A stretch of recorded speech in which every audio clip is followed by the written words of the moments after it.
নমস্কাৰ আজি আমি জেনাৰেল ষ্টাডিজৰ কেইটামান অতি ইম্পৰ্টেন্ট কুৱেশ্যন আলোচনা কৰিম গতিকে আপোনালোকে ভিডিওটো শেষলৈকে চাব number 1 chief source of energy in environment is fire moon sun stars গতিকে শুদ্ধ উত্তৰটো হৈছে C sun chief source of energy in environment is sun Number 2, shifting or zoom cultivation leads to soil erosion, soil conservation, soil reclamation, rock formation.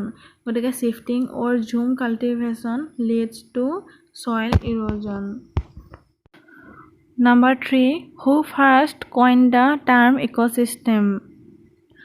Ernest Haeckel, Aristotle, Hooker, A.G. Densley. গতিকে ইয়াৰ শুদ্ধ উত্তৰটো হৈছে A.G. Densley. A.G. Densley was first coined the term ecosystem. Option D is right answer. Number 4. Which of the following gas is responsible for global warming in atmosphere?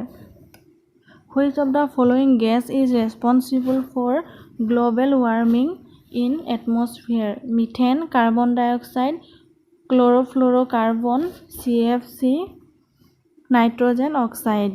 Which of the following gas is responsible for global warming in atmosphere? শুদ্ধ উত্তৰটো হৈছে chlorofluorocarbon, CFC. Number 5. Important greenhouse gas obtained from agricultural field is sulfur dioxide, sulfur trioxide, nitrous oxide, none of the above. Important greenhouse gas obtained from agricultural field is nitrous oxide. ইয়াৰ শুদ্ধ উত্তৰটো হৈছে option C.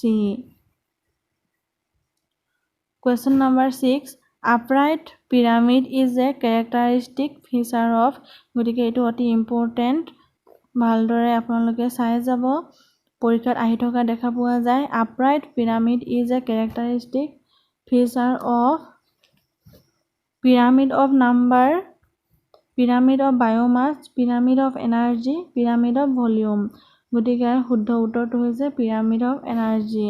Question number option C.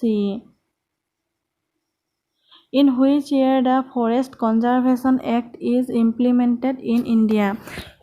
গতিকে কোনটো ইয়াৰত Forest Conservation Act টো implement কৰা হৈছিল ভাৰতবৰ্ষত 1979, 1980, 1985, 1990 গতিকে 1980 ইমপ্লিমেন্ট কৰা হৈছিল Forest Conservation Act টো ভাৰতত ইমপ্লিমেন্ট কৰা হৈছিল 1980 চনত Question number 8.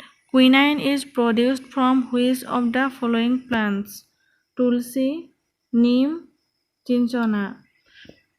গতিকে quinine is produced from which of the following plants? Chinchonar পৰা এইটো produced কৰা হয়. Which of the following is the example of in situ conservation? Which of the following is the example of situ conservation? Botanical garden, orchidarium, biosphere, zoo. গতিকে শুদ্ধ উত্তৰটো হৈছে zoo. Zoo is the example of situ conservation. Number 10. Solid components of environment are collectively known as hydrosphere, lithosphere, biosphere, mesosphere.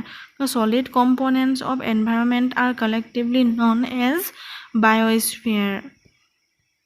Question number 11. Which of the following is the most stable ecosystem?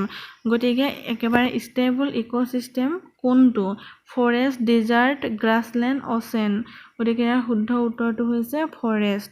Forest is the most stable ecosystem. Option A is the right answer. Question number 12. If all the plants of earth die suddenly due to deficiency of which of the following all the animals also die? Food, oxygen, nitrogen. গতিকে শুদ্ধ উত্তৰটো হৈছে B. গতিকে B ৰ B মানে অক্সিজেনৰ অভাৱত এনিমেলছৰ মৃত্যু হ'ব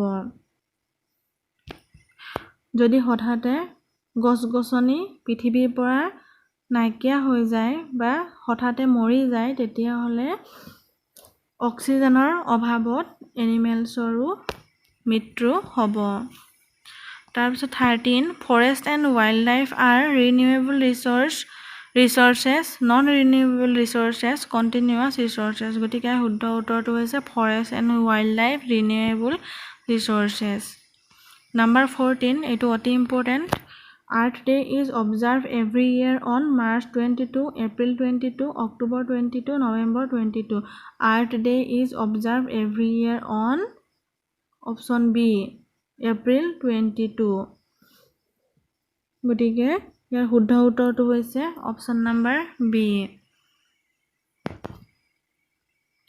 noise pollution effects behaviour both health and behaviour health memory গতিকে নইজ পলিউশ্যন এফেক্টছ গতিকে নইজ যদি হাল্লা হয় তেতিয়াহ'লে আমাৰ হেল্থৰ লগতে বিহেভিয়াৰটো চেঞ্জ হয় গতিকে শুদ্ধ উত্তৰটো হৈছে B right answer is option B Bhopal gas tragedy happened in the year 1983 1984 1985 1994 গতিকে Bhopal gas tragedy happened in the year 1985 the right answer is option C number 17 which of the following is not a part of the physical environment lithosphere hydrosphere biosphere atmosphere গতিকে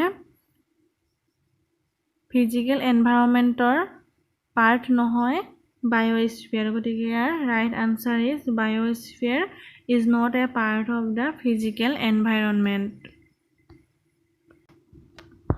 Which of the following is an international organization related to the conservation of national resources? Which of the following is an international organization related to the conservation of national resources? INGO, INCU, ICUN, IUCN. গতিকে which of the following is an international organization related to the conservation of national resources ইয়াৰ শুদ্ধ উত্তৰটো হৈছে IUCN গতিকে ইয়াৰ ফুল মিনিংটো মোক comment বক্সত comment কৰি জনাবচোন The right answer is option D. Number 20 A positive growth ratio indicates that the population is increasing. A positive growth ratio indicates that the population is increasing, decreasing, overgrowing, stable. গতিকে right answer টো হ'ব option A increasing. A positive growth ratio indicates that the population is increasing. 21 communication system এইটো আপোনালোকৰ কাৰণে কোৱেশ্যনটো যে communication system is helpful during AIDS, HIV, VIF, MIV গতিকে ইয়াৰ উত্তৰটো আপোনালোকে মোক কমেন্ট বক্সত কমেন্ট কৰি জনাব আৰু মোৰ পিছৰ ভিডিঅ'সমূহ পাই থাকিবৰ কাৰণে সাবস্ক্ৰাইব কৰি ওচৰত থকা বেল বটনটো ক্লিক কৰি ৰাখিব